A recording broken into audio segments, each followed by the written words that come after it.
পুলিশের ট্রেনিং শেষ করে মেয়ে যখন গ্রামে ফিরল, তার পায়ে ছিল দামি জুতো আর বুকে জলজল করছিল সাফল্যের মেডেল। গ্রামবাসী যখন হাততালিতে ফেটে পড়ছে, তখন এক কোণে নীরবে চোখের জল ফেলছিলেন তার মা। মেয়ে মায়ের কাছে এসে বলল, মা, আমি আজ অফিসার, এবার তোমার সব ঋণ আমি শোধ করে দেব। মা শান্তভাবে উত্তর দিলেন, আমার ঋণ শোধ করবি? বেশ, তাহলে যা, ঘর থেকে আমার সেই পুরনো ছেঁড়া শাড়ি আর ভাঙা চটি জোড়া নিয়ে আয়। মেয়ে অবাক হয়ে বলল, পুরনো শাড়ি চটি? আমি তো তোমায় নতুন গাড়ি বাড়ি দেবো ভেবেছি। মা বললেন, ওসব পরে হবে, আগে যা বললাম নিয়ে আয়। মায়ের কথা মতো মেয়ে সেগুলো নিয়ে এলে মা বললেন, এবার এটা পরে একটা দিন গ্রামের রাস্তায় ঘুরে আয়। পরদিন সেই ছেঁড়া শাড়ি আর ভাঙা চটি পরে বেরোতেই মেয়েটির পৃথিবীটা বদলে গেল।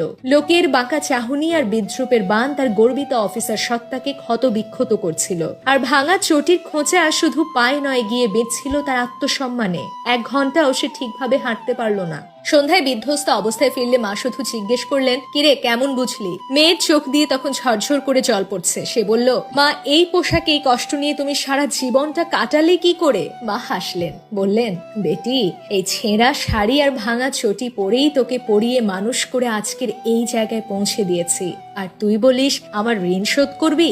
এক মুহূর্তে মেয়ের সমস্ত অহংকার চূর্ণ হয়ে গেল। সে মায়ের পায়ে লুটিয়ে পড়ে কান্নায় ভেঙে পড়ল। বলল, তোমার এই ঋণ শোধ করার ক্ষমতা আমার কোনো দিনও হবে না মা। মায়ের নিঃস্বার্থ ভালোবাসাকে সম্মান জানালে কমেন্টে লিখুন, ধন্যবাদ মা বাবা। Please comment and let us know how you liked our Puranchal videos. Thank you all.